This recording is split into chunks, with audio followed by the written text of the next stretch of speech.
Imagina o seguinte cenário: você é o melhor do mundo na sua profissão. Literalmente.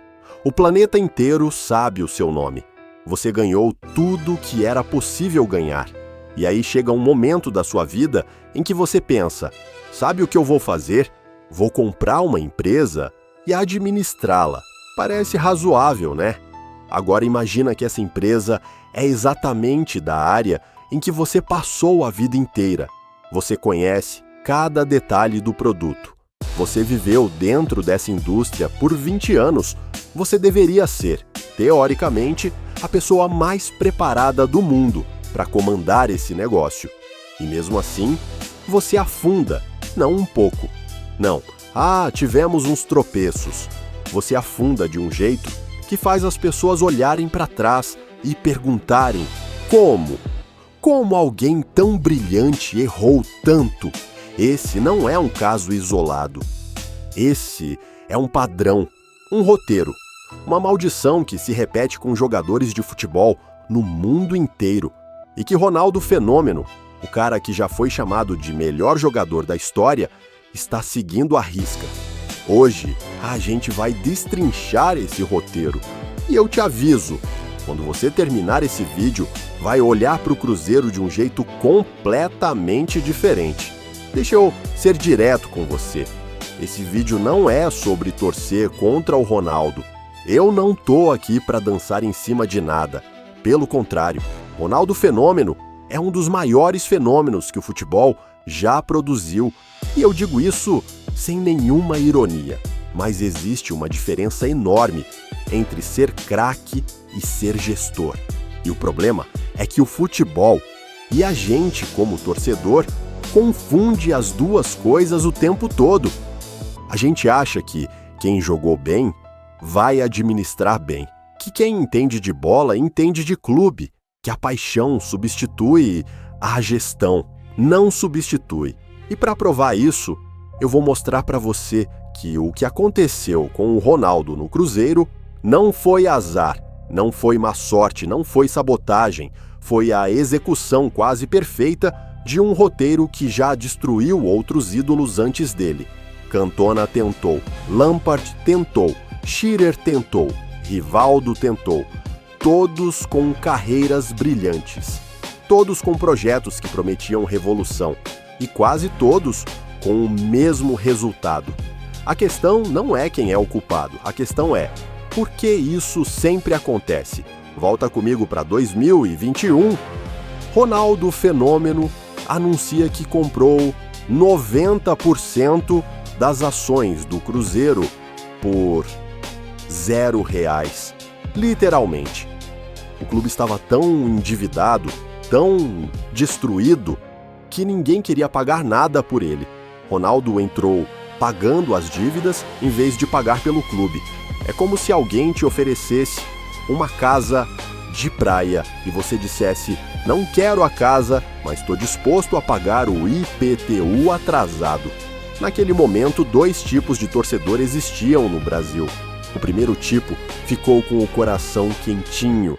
Ronaldo voltou. O fenômeno vai salvar o Cruzeiro, vai ser lindo. Esse torcedor provavelmente ainda acredita em Papai Noel e acha que time de futebol se administra com amor. O segundo tipo, e eu confesso que estava mais perto desse, pensou: espera, um ex-jogador sem nenhuma experiência comprovada em gestão, comprando um clube falido, num mercado que já quebrou gente muito mais preparada do que ele? Não é pessimismo, é história. Porque o padrão começa sempre igual. O ídolo chega, a torcida delira, a imprensa trata como renascimento. E nos primeiros meses, parece que vai dar certo mesmo. Ronaldo fez exatamente isso. Jogadores jovens chegando, projeto de base, discurso de gestão moderna, transparência. Tinha até um podcast. Um podcast. O Ronaldo Fenômeno fazia podcast sobre gestão do Cruzeiro. Se isso não é modernidade, eu não sei o que é. Mas aí vem a parte que ninguém conta quando anuncia o projeto. A parte que Cantona também não contou, que Lampard também ignorou, que Shearer também pulou. A parte que se chama realidade. Deixa eu te mostrar o roteiro oficial, não escrito, da maldição do ex-jogador dono de clube. Passo 1, a promessa grandiosa. Todo ex-jogador que compra clube começa com uma promessa que soa transformadora. Ronaldo falou em clube-empresa, gestão profissional, transparência total. Soa familiar? Shearer, quando assumiu o Newcastle em 2009, falou exatamente isso. Lampard, quando virou técnico do Chelsea, prometeu jogar o futebol da casa. Cantona, em cada entrevista sobre futebol de praia e gestão, fala com uma poesia que faz qualquer pessoa acreditar nele. A promessa é sempre linda. O problema é que promessa não paga salário de jogador. Passo 2. A confusão entre paixão e competência. Esse aqui é o mais traiçoeiro.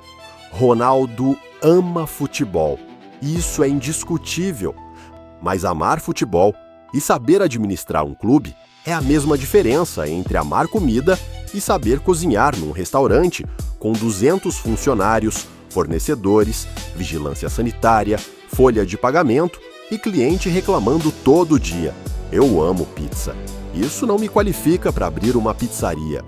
O problema é que o futebol tem uma ilusão específica. O jogador passou anos dentro do clube, conhece o vestiário, sabe o que o elenco precisa. Isso cria uma falsa sensação de que ele entende da gestão também. Não entende. Vestiário e conselho de administração são dois mundos completamente diferentes. No vestiário, você lidera pelo exemplo, pela presença, pelo carisma. Na gestão de clube, você lidera por planilha, por contrato, por política interna, por negociação com prefeitura, por gestão de crise de imagem, por relacionamento com o investidor.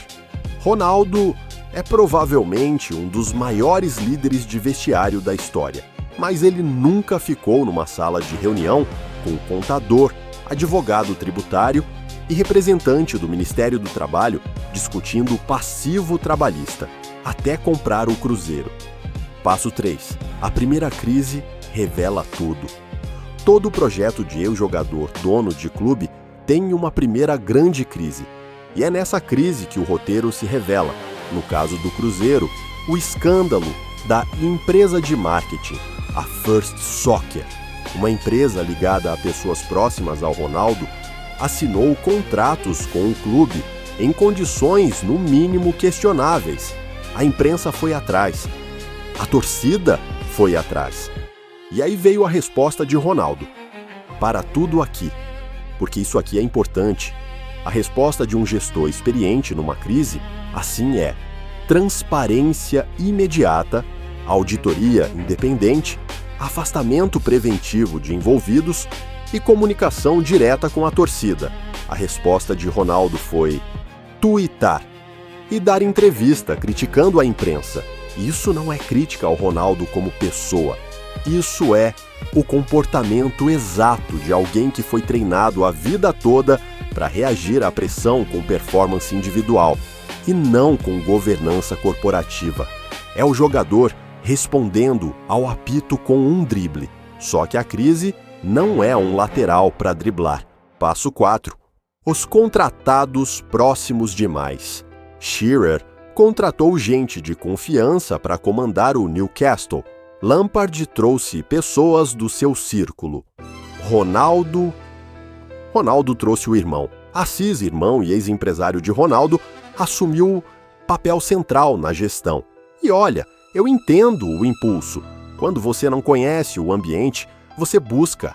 Quem você confia é humano, é compreensível. É também um erro clássico de gestão documentado em qualquer livro de administração. Porque confiança pessoal e competência profissional para aquela função específica são duas coisas diferentes. E quando você mistura as duas, você cria um ambiente onde ninguém consegue dizer não para o chefe, porque o chefe é literalmente da família. Passo 5. Os resultados chegam tarde demais. O Cruzeiro voltou para a Série A. Isso é real, que precisa ser dito. Mas voltou 2 anos depois do previsto, com uma dívida que cresceu em vez de diminuir, com escândalos no meio do caminho e com a torcida mais dividida do que quando Ronaldo chegou. Você sabe o que os defensores do Ronaldo vão dizer agora? Mas o clube estava uma ruína antes dele. Sim, estava. E isso é verdade. Mas o problema não é de onde o clube veio. O problema é que o projeto prometeu uma coisa e entregou outra. E mais importante, os erros cometidos não são erros de azar. São erros estruturais, previsíveis, que já foram cometidos antes.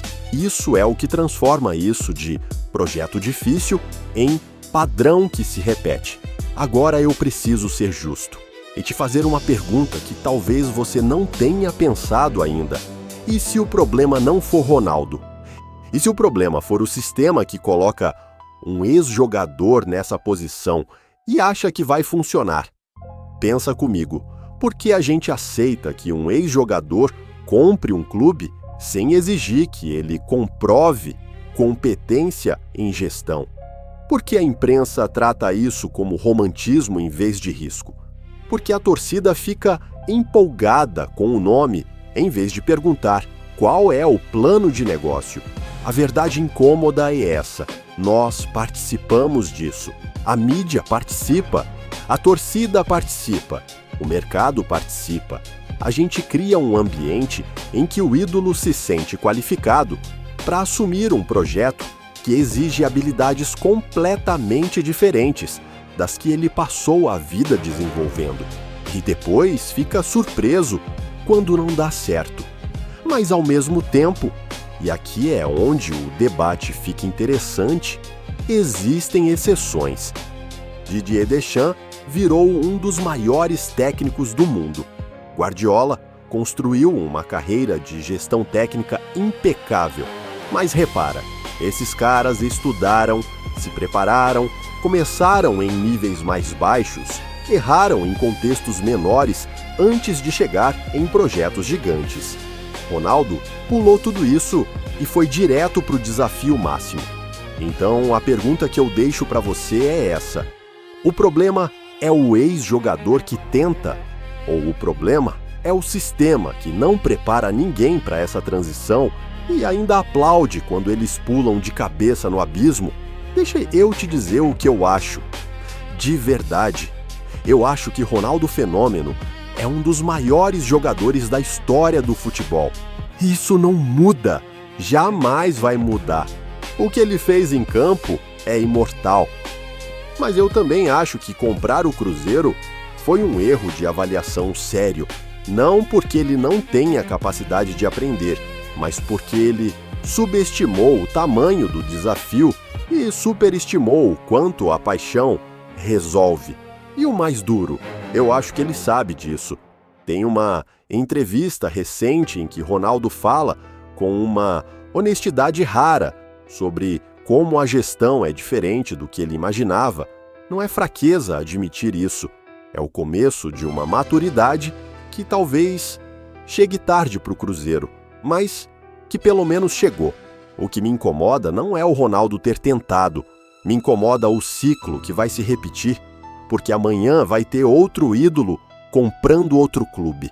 A torcida vai delirar, a imprensa vai romantizar e a gente vai fingir que dessa vez vai ser diferente. Não vai. A menos que a gente pare de tratar ex-jogador como sinônimo de gestor. A menos que o futebol brasileiro comece a exigir de quem quer comprar clube o mesmo que exige de qualquer outro investidor em qualquer outro setor. Um plano, uma equipe, uma competência demonstrada. Futebol não é diferente de qualquer outro negócio só porque a gente ama. Amor não paga dívida. Pergunta para o Cruzeiro. Se você chegou até aqui, você já sabe o que eu penso. Agora, eu quero saber o que você pensa. Você acha que Ronaldo ainda pode virar o jogo no Cruzeiro? Ou você acha que esse projeto já mostrou o que tinha para mostrar? Mais importante ainda, você acha que o problema é ele ou é o sistema que a gente construiu em volta dele? Deixa nos comentários, sem medo. Eu leio tudo e os comentários mais interessantes eu respondo pessoalmente. Se esse vídeo te fez pensar de um jeito diferente sobre alguma coisa, mesmo que você discorde de tudo que eu disse, então ele cumpriu o papel dele. Compartilha com aquele amigo que acha que ídolo de campo automaticamente vira ídolo de escritório. Vai ser uma conversa boa. Se inscreve no canal, não porque eu tô pedindo favor, mas porque se você curtiu esse tipo de análise, tem muito mais vindo por aí. Futebol é isso, é tático, é emocional, é político, é humano. E a gente vai falar de tudo. Até o próximo.